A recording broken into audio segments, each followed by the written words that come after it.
Bismillahirrahmanirrahim. Assalamualaikum warahmatullahi wabarakatuh.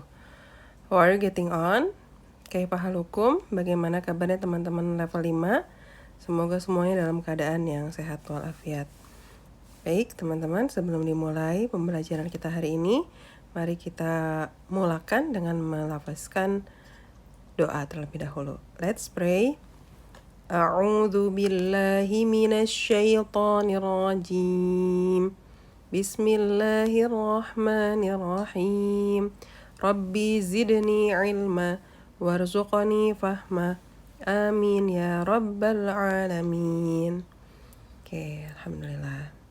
Baik teman-teman, hari ini kita insya Allah akan melanjutkan pembelajaran PAI bab 8. Oke,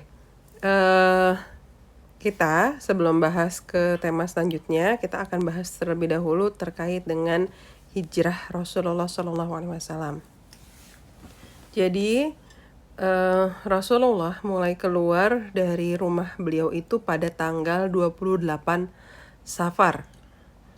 Nah, kemudian pada saat itu kan ya lagi dikepung gitu ya, tapi Allah menakdirkan gitu ya, orang-orang kafir Quraisy itu sangat mengantuk gitu ya, sehingga ketika Rasulullah keluar dari rumahnya, orang-orang kafir Quraisy itu tidak menyadarinya. Kemudian Nabi berada di dalam gua Thur gitu ya, selama 3 hari. Ya, di dalam gua Thur itu bersembunyi selama 3 hari. Ya. Nah, dan pada tanggal 1 Rabiul Awal itu Rasulullah memulai hijrah ke Yasrib atau ke Madinah ya.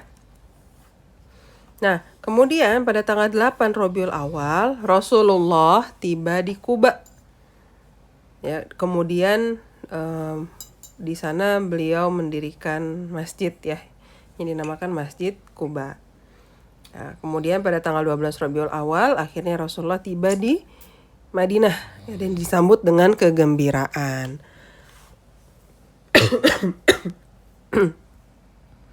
Nah, kemudian apa saja sih yang dilakukan oleh Rasulullah saat beliau di Madinah? Yang pertama, beliau ini mendirikan masjid. Ya, masjid pertama yang didirikan di Madinah itu bernama Masjid Nabawi. Nah, Masjid Nabawi ini teman-teman dibangun secara gotong royong gitu ya oleh para sahabat dan juga Rasulullah. Kemudian masjid ini sendiri bukan hanya di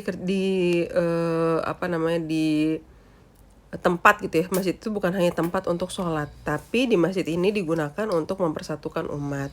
Di antaranya untuk mengajarkan ayat Al-Quran. Kemudian di masjid juga tempat untuk mengadili seseorang yang bersalah gitu ya. Jadi pusat peradaban Islam itu berada di masjid. Nah, kemudian yang kedua yang dilakukan Rasul di Madinah adalah mempersaudarakan kaum Muhajirin dan kaum Ansor. Nah, Muhajirin itu apa sih? Muhajirin adalah orang-orang yang berhijrah dari Makkah gitu ya, para sahabat yang berasal dari Makkah, kemudian mereka berhijrah karena mengikuti Rasulullah gitu ya, mentaati perintah Allah. Itu dinamakan orang-orang muhajirin. Ya, muhajirin itu adalah orang-orang yang berhijrah.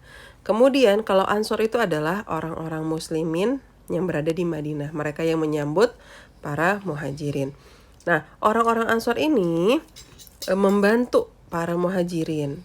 Kenapa? Karena pada saat itu orang-orang muhajirin tidak punya harta. Hartanya ditinggalkan semua di Makkah. Gitu ya. Jadi mereka itu fokus untuk melarikan diri gitu ya dari kejaran kafir Quraisy, sehingga ya udah hartanya tidak mereka bawa. Saat sampai di Madinah mereka tidak mempunyai harta, maka orang-orang Ansor ini membantu ya orang-orang muhajirin. Nah, kemudian Rasulullah mempersaudarakan nih antara kaum muhajirin dengan kaum Ansor. Di antaranya adalah Abu Bakar dipersaudarakan dengan Khirijah bin Zuhair ya. Kemudian Umar bin Khattab disaudarakan dengan Itban bin Malik. Bilal disaudarakan dengan Abu Ruwaiha. Amir bin Abdullah dengan Sa'ad bin Mu'az, Abdul Rahman bin Auf dengan Sa'ad bin Rabi, Zubair bin Awam dengan Salamah bin Salamah, Utsman bin Affan dengan Aus bin Sabit, Talha bin Ubaidillah dengan Ka'ab bin Malik, Abu Huzaifah bin Utbah dengan Ubbah bin Bishr. Kemudian Ammar bin Yasir dengan Huzaifah bin Al-Yaman. Ya, jadi itu Rasulullah mempersaudarakan orang-orang yang dari Makkah, kemudian dipersaudarakan dengan orang-orang yang dari Madinah, gitu ya, atau mempersaudarakan antara Muhajirin dengan Ansar. Kemudian di Madinah juga Rasulullah menciptakan perdamaian antar suku. Jadi pada waktu itu ada dua suku yang berseteru ya, namanya suku Aus dan suku Khazraj ya. Ini mereka tuh udah lama banget gitu ya, nggak akur, bertengkar, bertikai gitu ya. Kemudian ketika Rasulullah datang, Rasulullah mendamaikan dua suku tersebut gitu ya. Jadi ini suku yang besarnya itu suku Aus dan Khazraj. Kemudian didamaikan gitu oleh Rasulullah. Selain itu Rasulullah juga mendamaikan suku-suku dan penduduk Madinah yang lain. Sehingga tercipta kedamaian gitu ya di Madinah ya. Nah, kemudian Rasulullah juga memprakarsai piagam Madinah. Jadi penduduk Madinah itu teman-teman bukan semuanya orang Muslim, tapi ada juga beberapa agama lain gitu ya, di antaranya adalah Yahudi.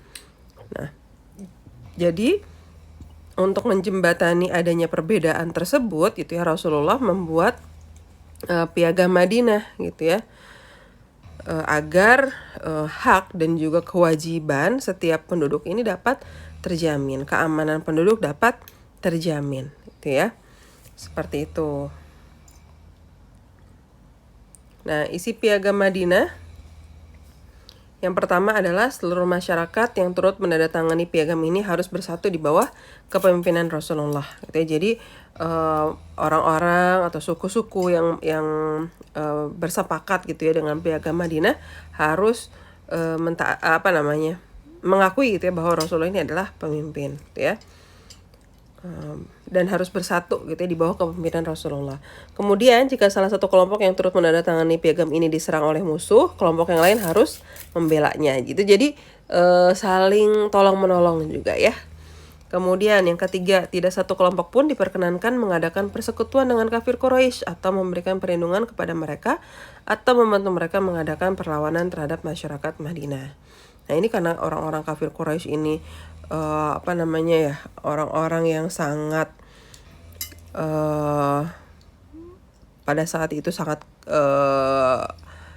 bisa dikatakan kejam gitu ya, karena mereka memburu orang-orang Muslim, maka Rasulullah melarang untuk masyarakat Madinah untuk membantu orang-orang kafir Quraisy ya.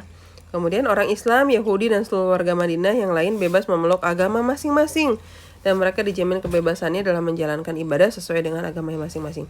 Nah, jadi ini seperti halnya di surat Al-Kafirun gitu ya. Kan di surat Al-Kafirun itu dijelaskan tentang toleransi beragama. Maka Rasulullah pun juga tidak pernah memaksakan gitu ya. Kan dalam satu ayat Al-Quran dijelaskan lah ikraha fiddin, tidak ada paksaan dalam beragama. Maka Rasulullah pun tidak memaksa orang-orang Yahudi untuk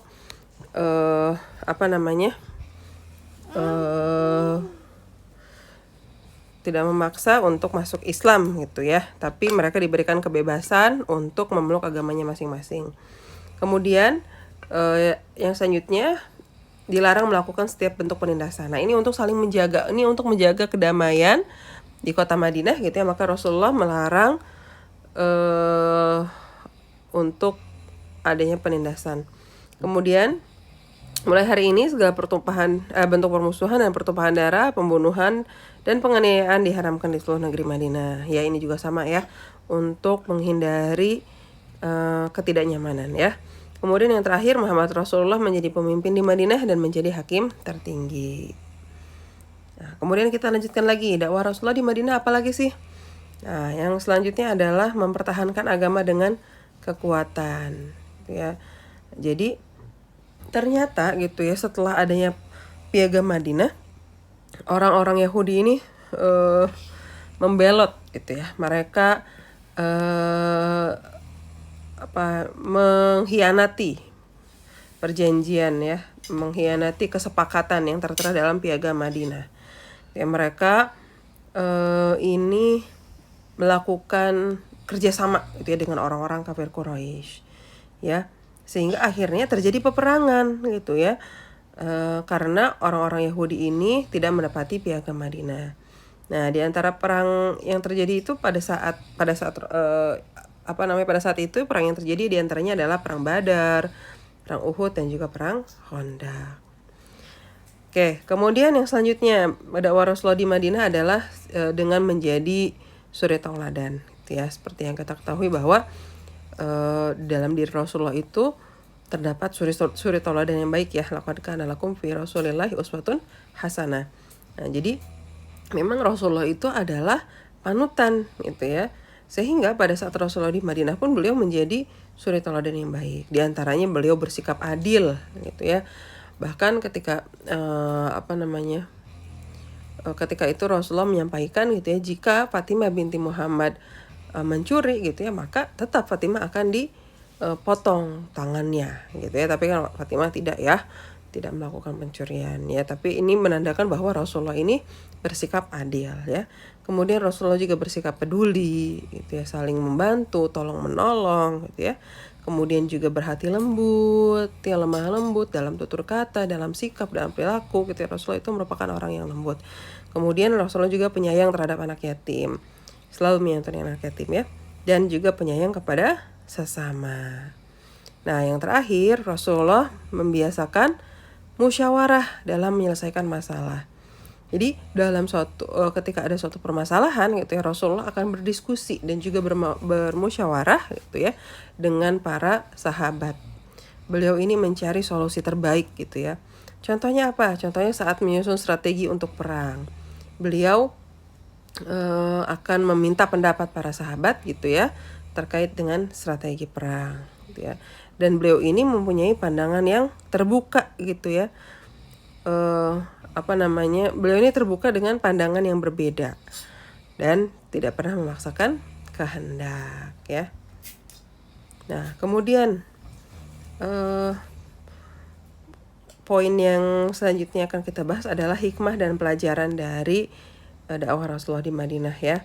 Yang pertama, dalam berdakwah itu kita harus bersungguh-sungguh gitu ya. Karena Rasulullah pun juga ketika berdakwah itu totalitas, sangat bersungguh-sungguh ya. Bahkan ketika hijrah itu para kaum muhajirin benar-benar meninggalkan hartanya, bahkan ada yang meninggalkan keluarganya gitu ya. Itu merupakan bukti gitu ya bahwa pengorbanan mereka dalam dakwah itu sangat luar biasa ya. Mereka sangat bersungguh-sungguh dalam berdakwah.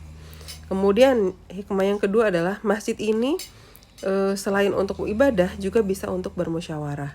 Jadi seperti yang tadi Bu Uli sampaikan ya, bahwa masjid ini adalah pusat peradaban umat Islam. Di masjid itu terdapat musyawarah gitu ya. Di masjid juga terdapat tolabul ilmi gitu ya, untuk belajar gitu ya. Kemudian juga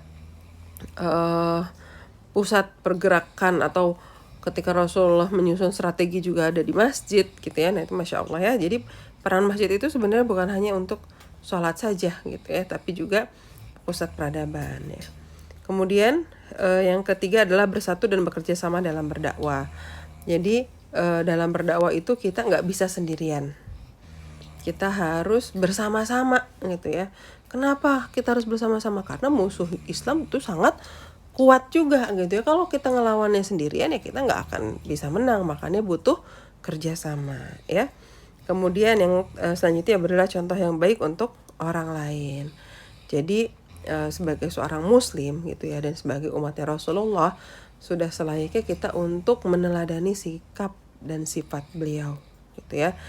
Nah, maka artinya kita juga bisa menjadi teladan untuk orang lain dengan kita terlebih dahulu meneladani Rasulullah ya. Kemudian yang terakhir, beriman kepada Allah gitu ya. Kita harus meyakini bahwa orang-orang muslim itu akan ditolong oleh Allah gitu ya. Orang-orang Islam itu akan ditolong oleh Allah, orang-orang beriman itu akan ditolong oleh Allah gitu ya. Maka Yuk kita perbaiki keimanan kita perbaiki ibadah kita perbaiki hubungan kita dengan Allah agar kita menjadi orang-orang yang menang. Oke, sampai sini saja penjelasan pelajaran PAI kita pada hari ini. Kurang lebihnya Budi mohon maaf. Wabillahi taufiq wal hidayah. Wassalamualaikum warahmatullahi wabarakatuh.